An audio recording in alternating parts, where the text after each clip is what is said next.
이번 주 우리 빛의 교회 공동체에 하나님께서 주시는 말씀은 마가복음 12장 38절에서 44절까지의 말씀입니다. 마가복음 12장 38절에서 44절까지 말씀. 한 절은 제가, 한 절은 여러분이 번갈아 가면서 함께 읽었으면 좋겠는데요. 찾으신 분들 자리에 다 일어나셔서 하나님의 말씀 우리 기쁘고 감사한 마음으로 받도록 하겠습니다. 한 절은 제가, 한 절은 여러분이, 마지막 절은 한 목소리로 읽겠습니다. 예수께서 가르치시면서 이렇게 말씀하셨다. 율법 학자들을 조심하여라. 그들은 예복을 입고 다니기를 좋아하고 장터에서 인사받기를 좋아하고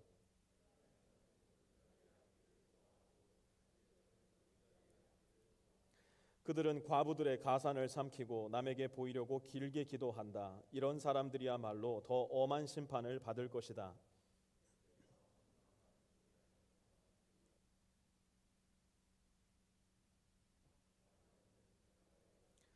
그런데 가난한 과부 한 사람은 와서 렙돈 2닙 곧 한 고드란 틀을 넣었다.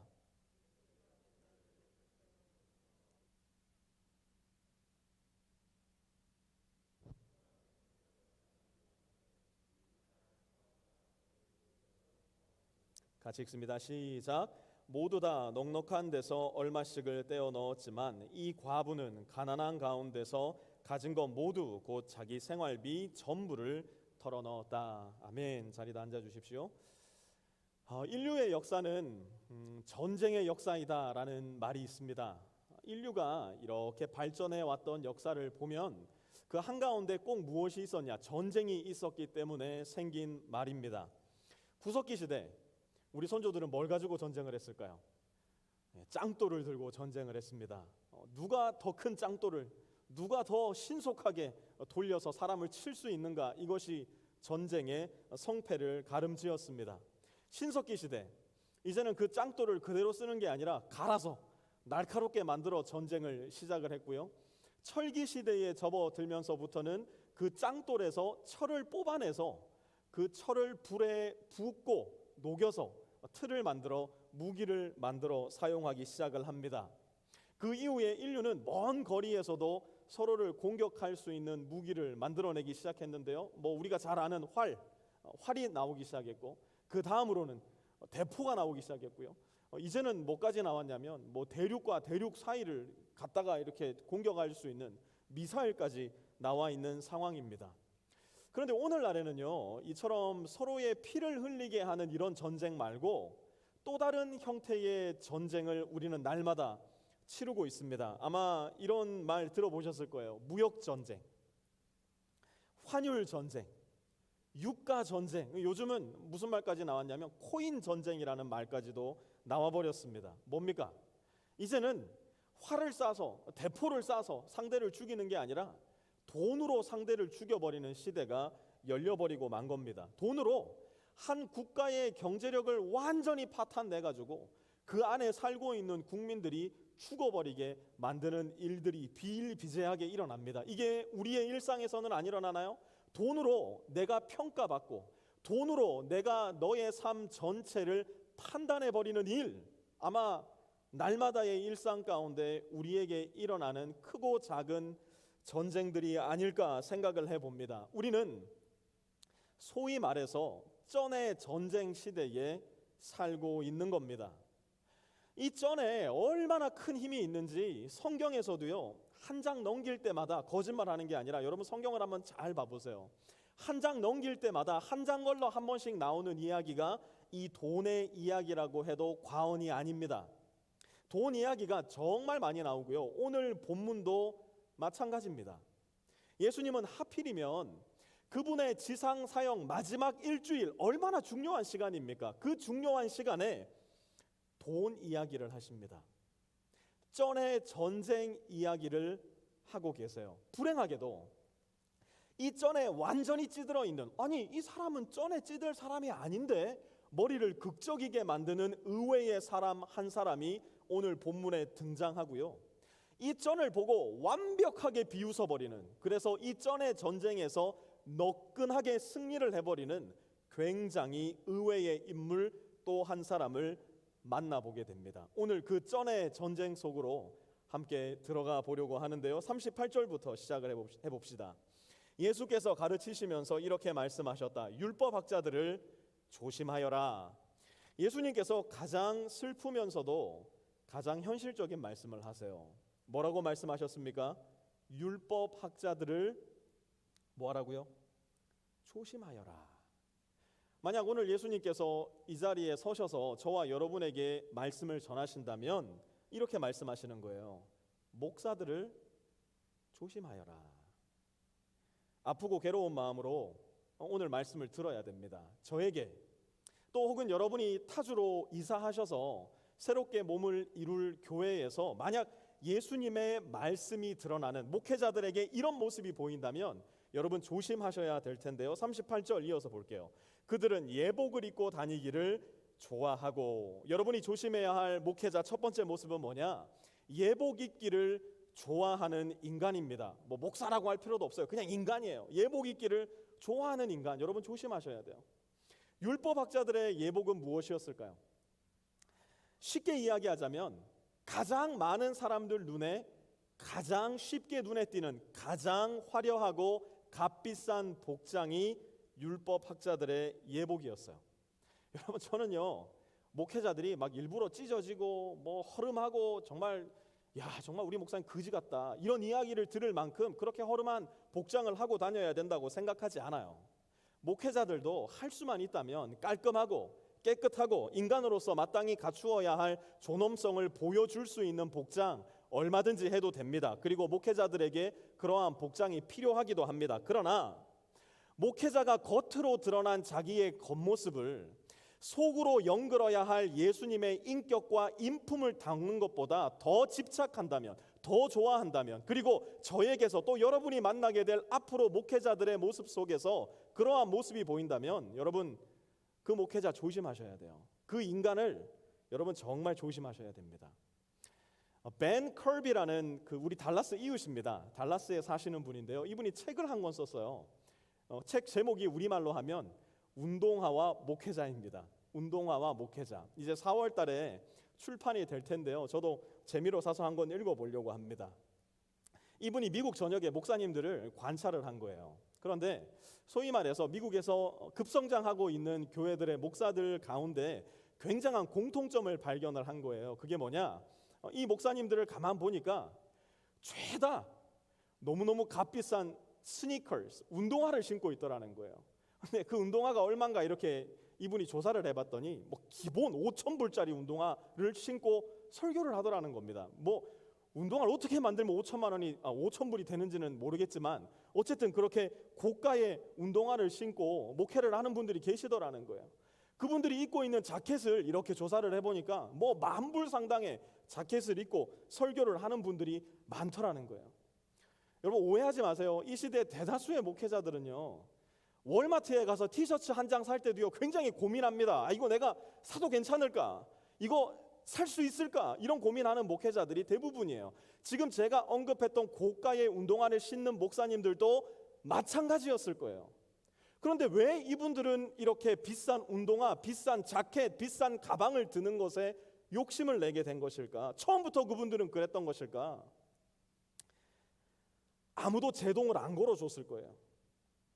교회가 마치 목사를 하나님처럼 떠받들기 시작했을 거예요. 목사가 재정을 마음대로 주물러도 그 누구 하나 목사에게 아무 말 하지를 못했을 거예요. 이거 교회도 목사도 성도들도 굉장히 위험하다는 신호입니다. 조심하셔야 돼요. 예복 입는 걸 좋아하는 목사, 여러분 조심하셔야 돼요. 이어서 여러분이 조심해야 할 목회자의 두 번째 모습은 인사받기 좋아하는 인간입니다. 인사받기 좋아하는 인간. 38절 이어서 보세요. 장터에서 인사받기를 좋아하고. 여러분 잘 보세요. 율법학자면 어디에서 율법학자입니까?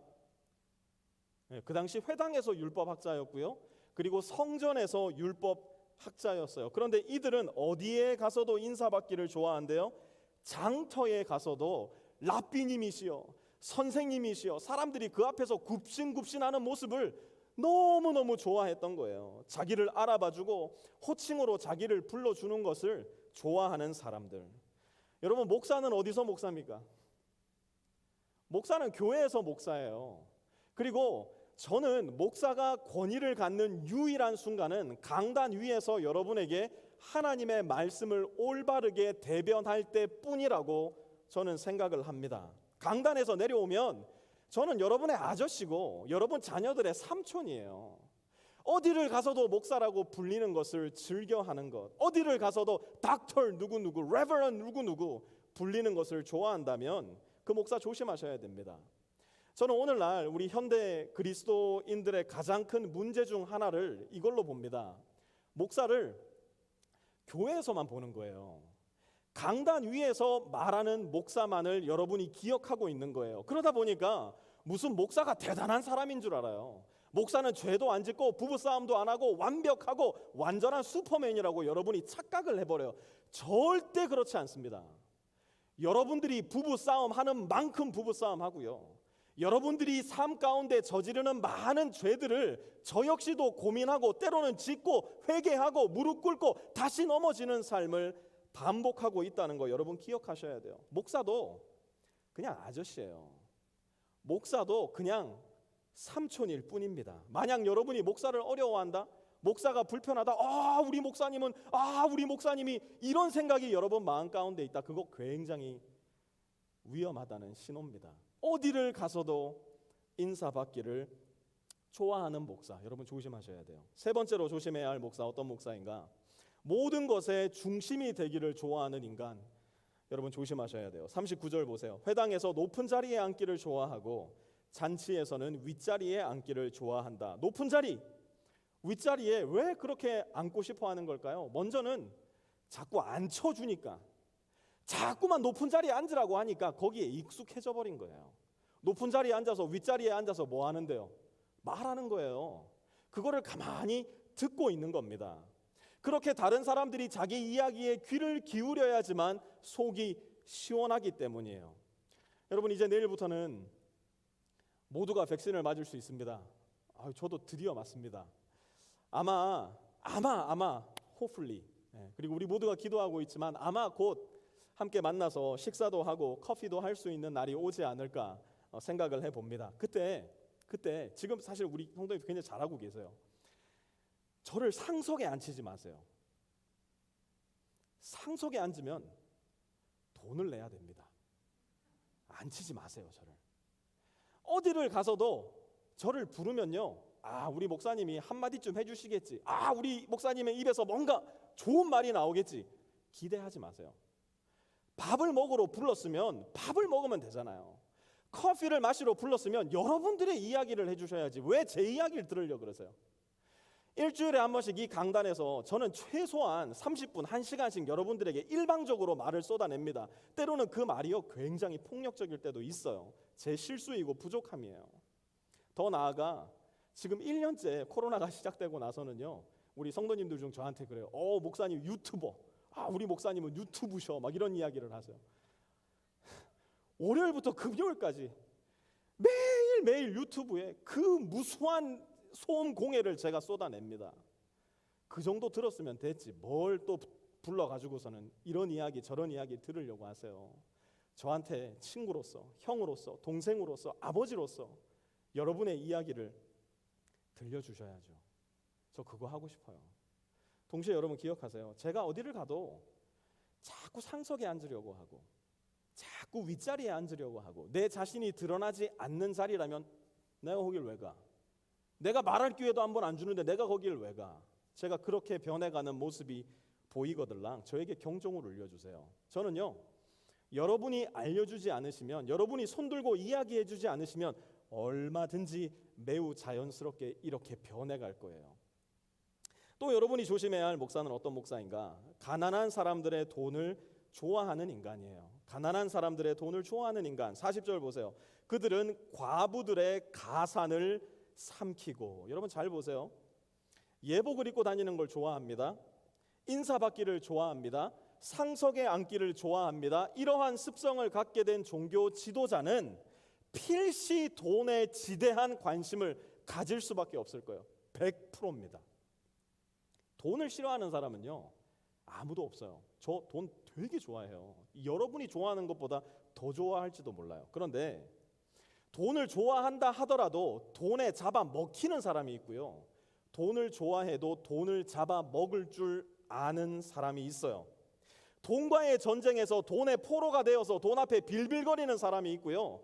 돈과의 전쟁에서 날마다 이겨내어서 돈 앞에 당당할 수 있는 사람이 있어요. 과부의 가산을 삼키는 사람은 어떤 사람일까요? 돈과의 전쟁에서 100%진 사람입니다. 당시 많은 율법학자들이 정과의 전쟁에 완전하게 져버린 모습이었어요. 뭘 보면 알았을까요? 이들은 부자들의 눈치를 무지하게 봤어요. 부자들 앞에만 서면 말을 못하는 거예요. 내가 이 말하면 이렇게 삐지겠지, 내가 저 말하면 저렇게 삐지겠지. 하나님 말씀에 있는 이야기인데도 부자들의 눈치 살피느라고 그들이 헌금하지 않으면 내가 쫄쫄 굶을까 봐 그게 두려워가지고 하나님의 말씀을 올바로 대변하지를 못하는 거예요. 그런데 그 당시 사회 최약자들이었던 과부들한테는 어떻게 했을까요? 당신 헌금 안 하면 하나님 저주하실 거야. 당신 땅 문서 갖고 와, 집 문서 갖고 와. 당신 지금 여기서 당신의 것을 다 바치지 않으면 하나님이 당신한테 저주를 더 내리실 거야. 당신이 과부가 된 거 하나님 저주 받은 거야. 그거 저주 풀어야 될 거 아니야. 하나님은 한 번도 말씀하지도 않은 내용을 설교한 거예요. 하나님의 종이 아니라 쩐의 종이 된 겁니다. 여러분, 이런 목사들 조심하셔야 돼요. 또 어떤 인간들을 조심해야 되냐? 남에게 보이려고 길게 기도하는 인간들, 여러분 조심하셔야 돼요. 40절 이어서 봅니다. 남에게 보이려고 길게 기도한다. 이런 사람들이야말로 더 엄한 심판을 받을 것이다. 길게 기도하면 안 되는구나. 이 말씀을 읽고 그렇게 여러분들의 삶에 적용하시면 안 됩니다. 긴 기도 좋아요. 짧은 기도 좋습니다. 그런데 뭐가 문제냐? 길게 기도해서 사람들에게 내 자신을 돋보이게 하고자 하는 그 욕망이 문제인 거예요. 이런 사람들은 하나님께 기도하는 게 아니에요. 사람들에게 기도하는 거예요. 하나님이 들으십시오 기도하는 거 아니에요. 사람들아, 내가 얼마나 멋진 종교적 용어를 써서 얼마나 세련된 단어를 사용해서 기도하는지 들어보아라. 사람들이 내 기도를 어떻게 생각할까만 전전긍긍하지 하나님이 내 기도를 어떻게 생각하실까 전혀 관심을 갖지 않아요. 주님 말씀하세요. 이런 사람들이야말로 더 엄한 심판을 받을 것이다. 여러분, 제가 이렇게 목사들을 막 까니까 속이 되게 시원하시죠? 이 말씀은 절대 시원한 말씀이 아니에요. 우리 주님도 굉장히 아픈 마음을 가지고 말씀을 하셨을 거예요. 목사는요, 절대로 혼자 타락하지 않습니다. 잘 들으세요, 여러분. 목사는요, 어떤 목사든지 절대로 혼자의 힘으로 타락하지 않아요. 성도들이 점점 더 겉으로 커지고 화려해지고 멋있어지는 교회의 모습에 자아도취가 되어서 목사가 뭔 말을 해도 아멘 아멘, 목사가 뭘 하자고 해도 아멘 아멘, 목사가 분명히 죄되는 일을 결정하고 있음에도 불구하고 그 누구 하나 손드는 이 없을 때, 그 누구 하나 제동을 걸어주는 이가 없을 때 그 목사는 어떤 사람이든지 간에 순식간에 타락하고 말 거예요. 우리 목사님은 이렇게 설교하셨으니까 조심해야 할 인간에 걸리지 않으시겠지? 천만의 말씀요. 예수님이 언급하신 조심해야 할 인간에 제 스스로가 저를 가만 보니까요, 1번부터 5번까지 완벽하게 다 걸리는 인간이 저예요. 어느 것 하나 자유할 수 없는 인간이 저예요. 다만 제가 그렇게 되지 않을 수 있는 이유는 뭔지 아세요? 제가 지금까지 그렇게 되지 않은 이유가 뭔지 아세요? 우리 목사님이 기도 많이 하시니까, 말씀 열심히 보시니까, 하나님 앞에 순종하시니까. 맞을 수도 있어요. 그런데 그게 가장 큰 힘은 아니에요.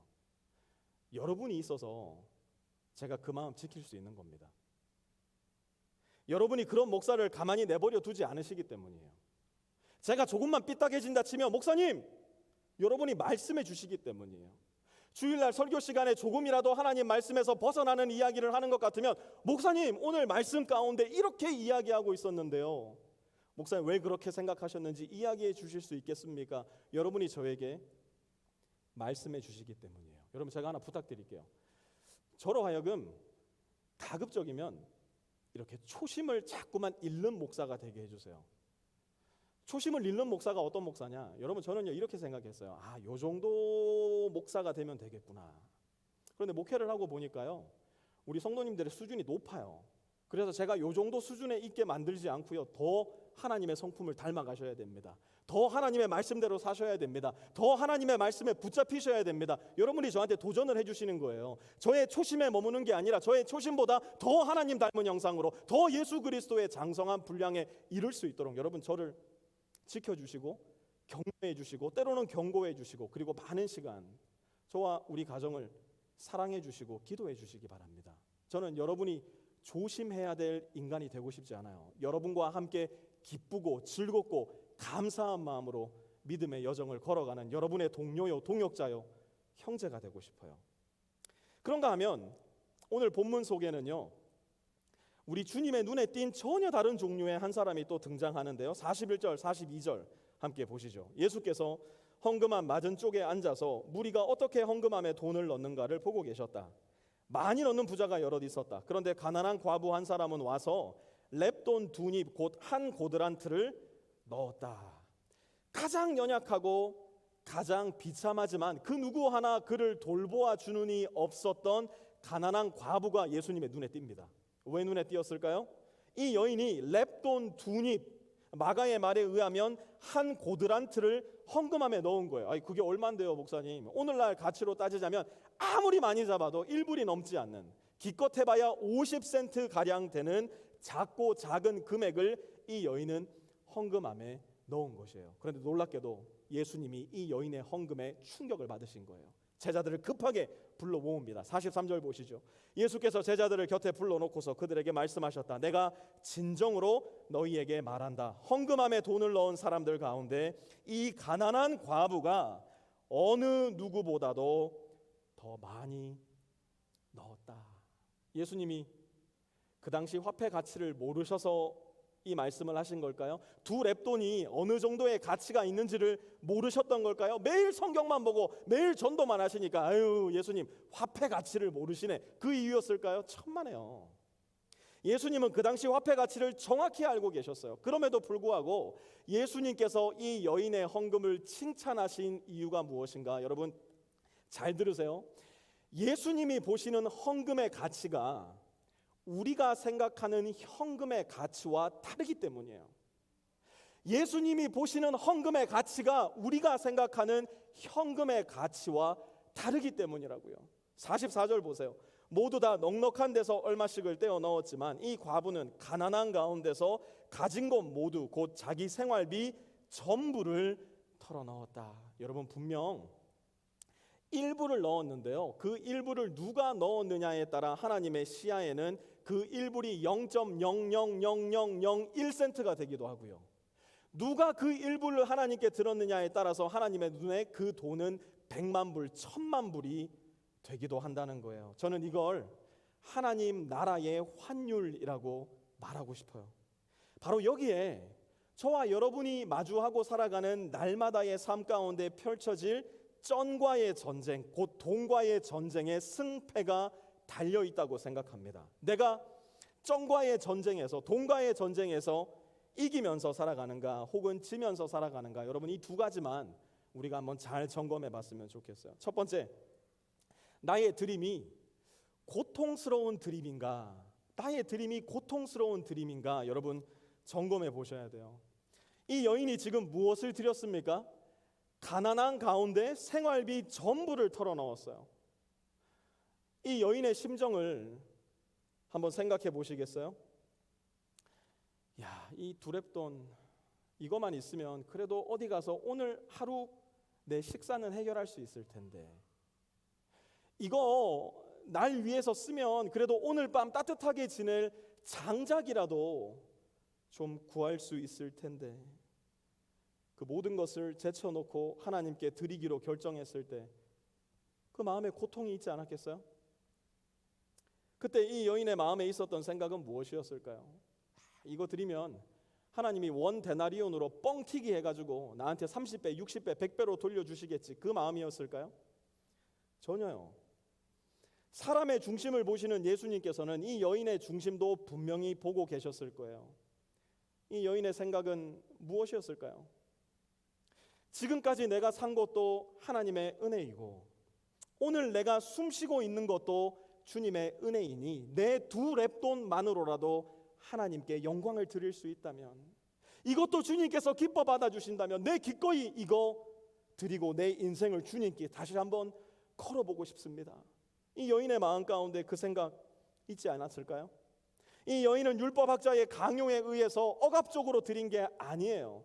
그 당시 잘 짜여진 종교적 시스템 안에 정교하게 생성된 축복의 메커니즘에 따라서 하나님께 두 렙돈을 드린 것도 아니에요. 이 여인이 가난한 가운데 자기의 전 생활비를 털어 주님께 드린 이유, 그것은 나를 사랑하시고 나를 구원하시고 나를 영원한 생명길로 인도하실 분이 오로지 하나님 한 분임을 분명하게 믿었기에 그 하나님이 너무 좋아서, 그 하나님께 너무 감사해서 그녀의 생활비 전부를 하나님께 드릴 수 있었던 거예요.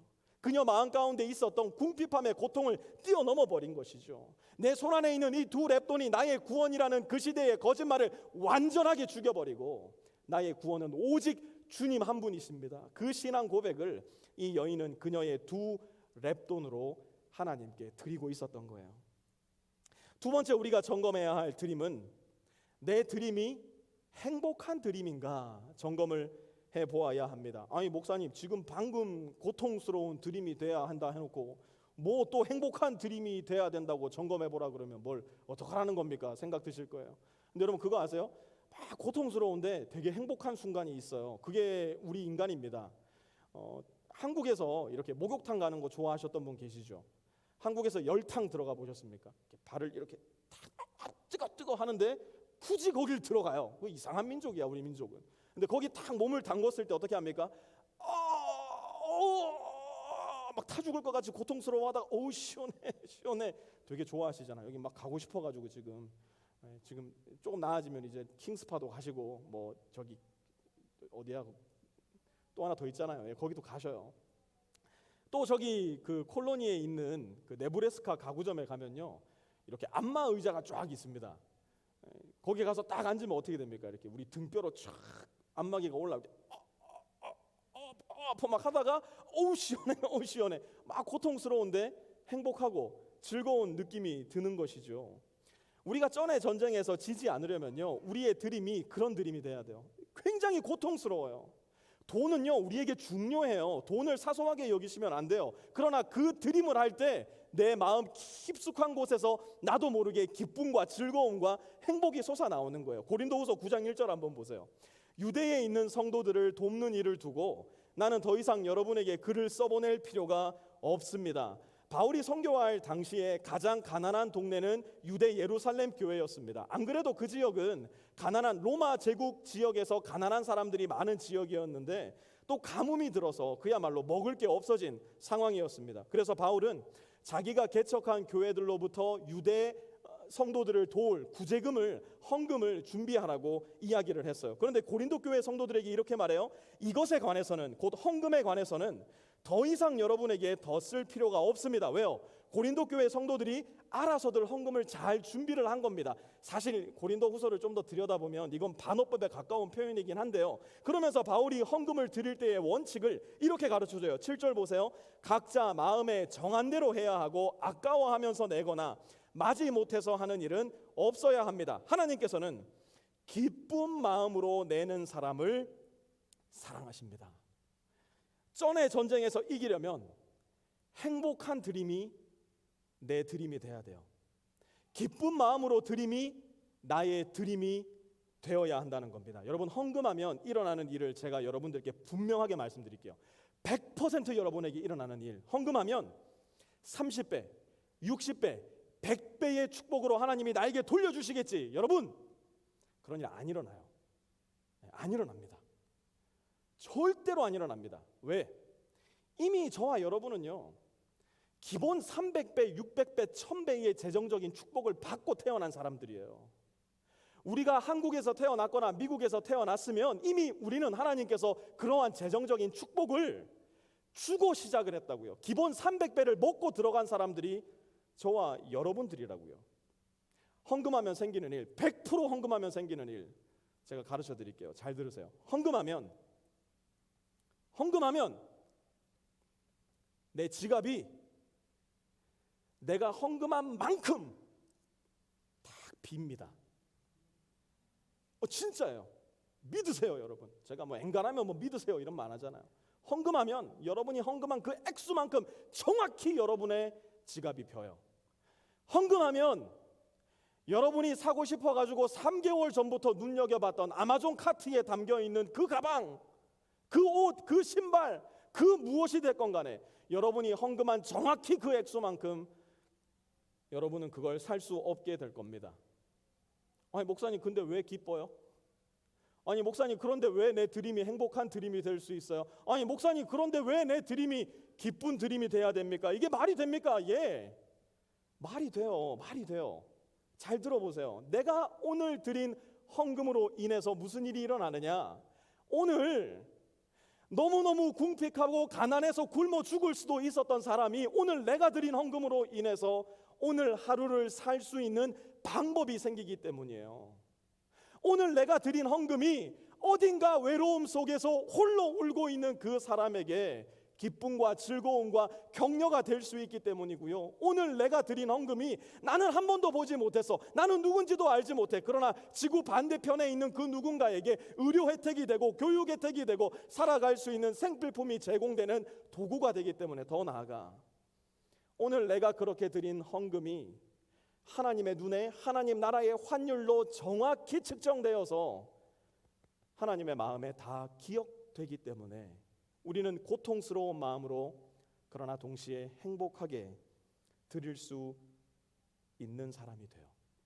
여러분이 돈을 이렇게 다스릴 수 있다면, 여러분이 전에 전쟁에서 이렇게 이겨낼 수 있다면, 만약 여러분이 하나님이라면 여러분 같은 사람에게 더 많은 것을 맡겨주시겠습니까? 아니면 나만을 위해서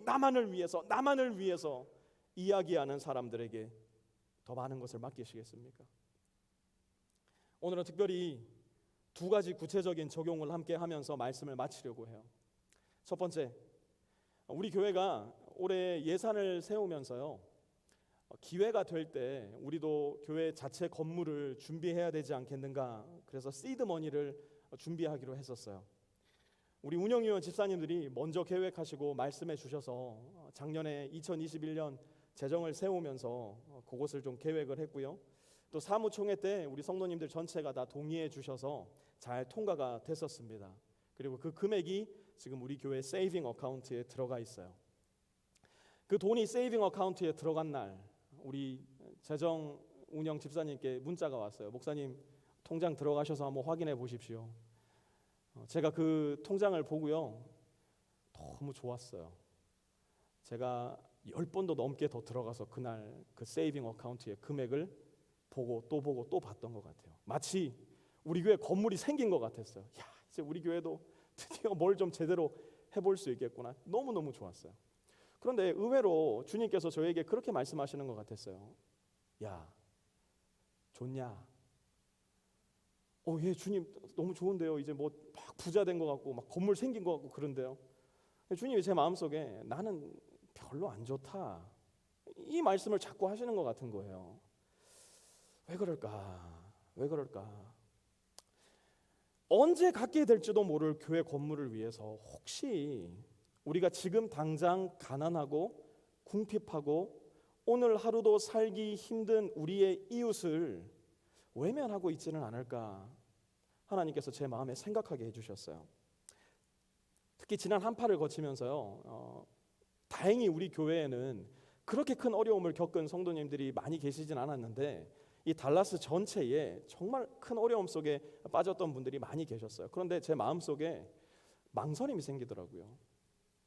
우리 교회도 우리 교회 먼저 챙겨야지. 아니 우리가 먼저 살아야 다른 데도 살려줄 거 아닌가, 제 마음 가운데 자꾸 핑계가 생겼어요. 주님 그거 굉장히 싫어하시는 것 같다는 생각이 계속 들었지만 외면했습니다. 근데 하필이면 이번 주에 본문 말씀이 이거네요. 제가 너무 괴로웠어요. 어제 운영위원회 모임을 가졌는데요, 집사님들께 말씀드렸어요. 이거 우리를 위해 쓰지 말고 교회 바깥 이웃들을 위해서 흘립시다. 우리 교회 성도님들 중 긴급하게 재정 지원 필요하신 분 계시다면 당연히 그분들 먼저 도와야 되겠지만, 혹 우리 교회 바깥에서 재정 지원이 필요한 교회들, 이웃들, 그분들이 있다면 망설이지 말고 하나님 주신 거니까 하나님의 이름으로 흘려보냅시다. 그래서 혹 우리 주변에 특별히 이웃 작은 교회들의 이 코로나 기간을 거치면서 심각한 피해를 입으신 분들, 어려운 지역이 있다면 우리 교회의 두랩돈, 우리 곳간 열어서 한번 흘려봅시다. 우리 집사님들께 부탁드렸어요. 집사님들이 동의 아닌 동의를 해주셨고요, 더 좋은 아이디어를 주셨거든요.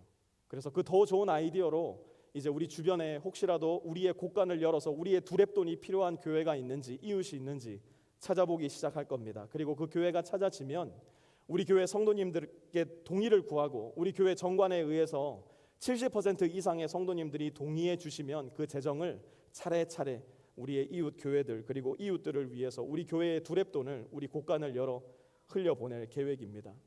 세이빙 어카운트에 들어있는 돈 보면서 목사가 이만하면 됐다, 이제 우리도 뭔가 좀 해볼 만하겠다, 가슴을 두드리면서 안심하고 있는 모습 하나님 좋아하시지 않는 것 같고요. 이것을 흘려보낼 때 아마 우리는 더 하나님을 의지하고 하나님을 붙잡는 멋지고 튼튼하고 건강한 교회가 되지 않을까 생각을 합니다. 그렇기 때문에 고통스러운 마음으로, 되게 고통스러워요. 정말 이거 없어진다 생각하면 되게 고통스러워요. 그러나 이것으로 인해서 우리의 이웃 교회가, 우리의 이웃들이 살아날 수 있다면 여러분 그게 진짜 멋진 교회의 모습 아닐까요?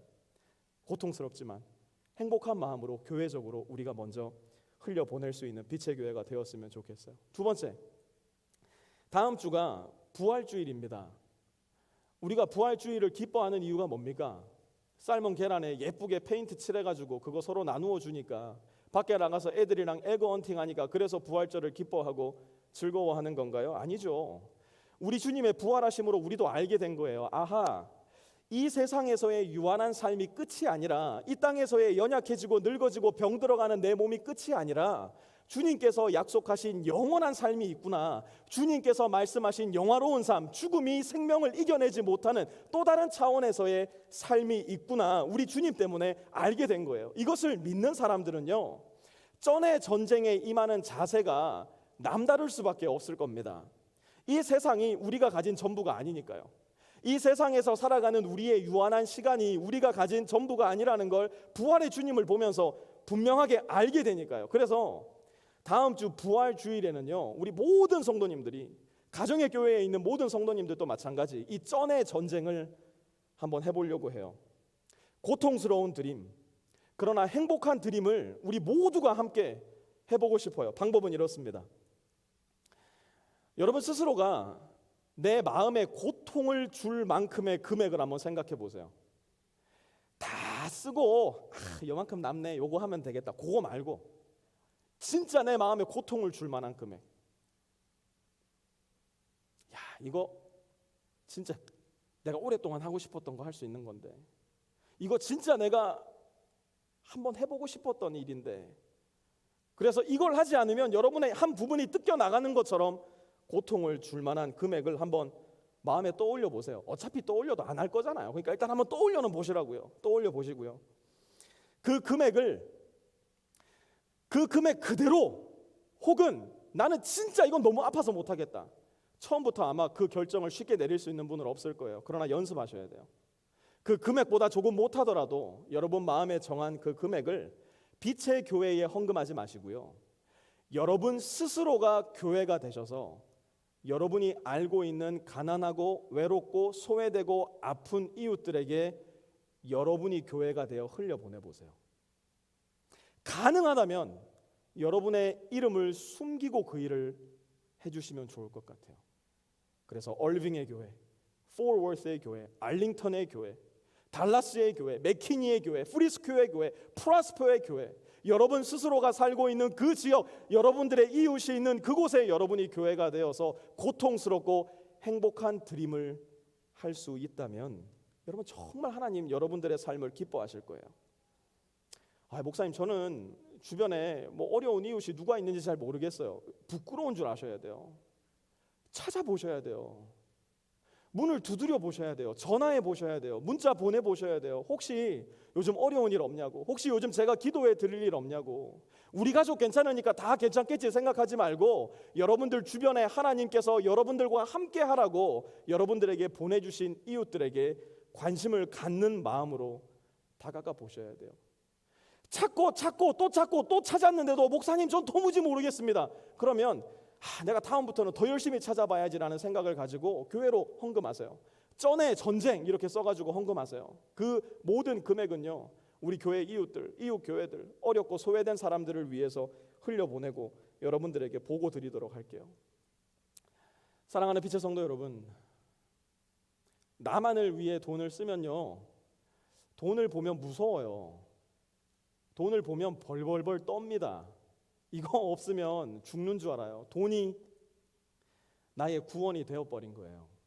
전에 전쟁에서 철저하게 지고 있다는 이야기겠죠. 그러나 너를 위해서 쓸 것을 먼저 계획하고, 이 돈이면 나 이것도 할 수 있고 저것도 할 수 있을 텐데, 고통스러운 마음을 가지고, 그러나 하나님께서 나를 사용하셔서 또 누군가를 살리시겠구나, 하나님께서 나의 이 축복된 재정을 통해서 또 다른 누군가에게 축복을 흘리시기를 원하시겠구나, 나에게는 그저 여분의 돈이지만 누군가에게는 절체절명의 돈일 텐데 하나님 날 그렇게 써주시겠구나 기뻐하며 행복하게 드릴 수 있는 사람이 된다면, 여러분 우리 돈 보고 무서워하지 않을 거예요.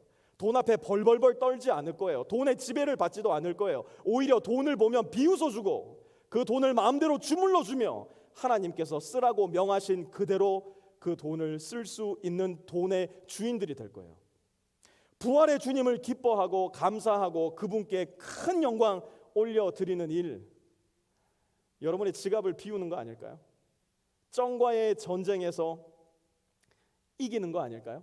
내 마음이 돈에 있지 않고, 내 마음이 유한한 이 세상에 있지 않고 영원하신 하나님 나라에 있다는 것, 부활의 주님께 내 마음에 가장 큰 소망이 있다는 것을 증명해낼 수 있는 가장 좋은 방법, 날마다 벌어지는 정과의 전쟁에서 이겨보는 거 아닐까요?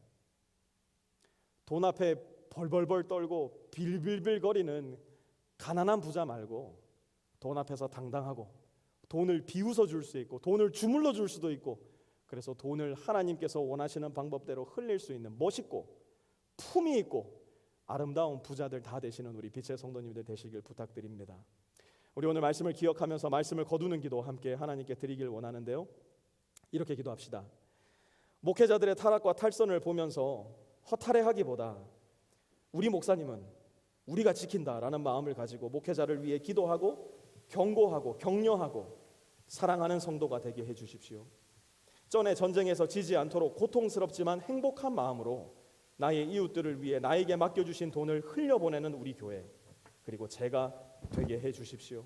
돈 앞에 벌벌 떠는 초라한 부자가 되지 말게 하시고 돈을 비웃으며 남을 위해 기꺼이 흘려보내는 멋있는 부자 되게 해주십시오. 우리 이 기도 제목 가지고 하나님께 함께 기도 올려드리겠습니다.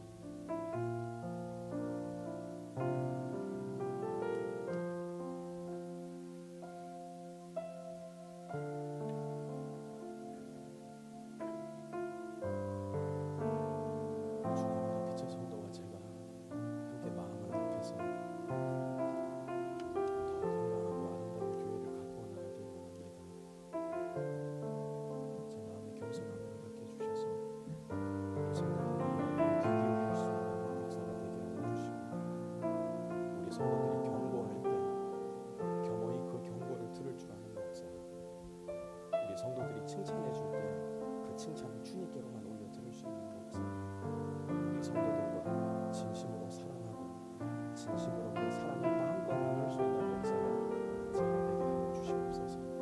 하나님, 우리 모두가 전의 전쟁에서 치지 않도록 정과의 전쟁에서 고통스럽지만 행복한 마음으로 하나님께 올려드릴 수 있는 사람들 되게 하여 주시고, 우리 이웃들에게 나에게 맡겨주신 그 재정의 축복을 기쁘고 즐거운 마음으로, 그러나 여전히 고통스러운 마음으로 나눔으로 말미암아 하나님께 칭찬받을 수 있는 아름다운 주의 자녀들 다 되게 하여 주옵소서. 돈 앞에 벌벌 떠는 초라한 부자 되게 말게 하시고, 돈 앞에 늘 당당하고 돈 앞에 늘 자유로울 수 있는 아름답고 품이 있는 부자 되어 하나님 앞에 많은 부분으로 쓰임받을 수 있는 우리 교회 되게 하여 주시옵소서. 하나님 감사합니다. 오늘 우리 주님의 말씀을 통해서 다시 한번 우리의 마음을 다잡을 수 있는 시간을 주셔서 감사를 드립니다. 하나님, 먼저 제 마음을 다시 한번 깊이 들여다보고 주님 앞에 회개의 마음으로, 주님 앞에 더욱더 겸손한 마음으로 나가는 목회자가 되기를 원합니다. 혹여라도 내 마음 가운데 주님께서 경고하신 이러한 마음이 있지는 않은지 날마다 자세히 제 마음을 살펴서 하나님 앞에 건강하고 거룩하게 서 있을 수 있는 주의 자녀가 되게 하여 주시옵소서. 또한 우리 빛의 성도들 마음 가운데에 더욱더 경건하고 거룩하고 자유로운 마음 허락하여 주셔서 목회자와의 대화를 두려워하지 않게 하여 주시고, 목회자의 잘못을 꾸짖을 수 있는 마음 허락하여 주시고, 목회자가 잘할 때는 격려하고 사랑하는 마음도 허락하여 주시어서 목회자와 함께 주님의 거룩한 나라를 이루어가는 한 공동체 될 수 있도록 주님 역사하여 주시옵소서. 주님, 돈의 종이 되기를 원치 않습니다. 돈 앞에 벌벌 떠는 사람이 되고 싶지가 않습니다. 우리 마음속에 영원한 하나님 나라에 대한 소망을 더욱더 크고 분명하게 보여주시고 가르쳐 주심으로 말미암아 이 세상에서의 유한한 삶에 우리의 모든 소망을 거는 것이 아니라 오실 하나님의 나라, 영원한 하나님의 나라, 가장 값지고 좋은 곳으로 예비하고 계실 하나님의 나라를 꿈꿈으로 말미암아 하나님께서 지금 우리에게 맡겨주신 것들 기쁜 마음으로, 즐거운 마음으로, 그러나 여전히 고통스러운 마음으로 누군가를 위해 흘려보낼 수 있는 당당하고 멋있는 부자 될 수 있도록 주님 역사하여 주시옵소서. 감사드리며 우리 주 예수 그리스도의 거룩하신 이름 받들어 간절히 기도드려 싸움나이다. 아멘. 우리 자리 다 일어나셔서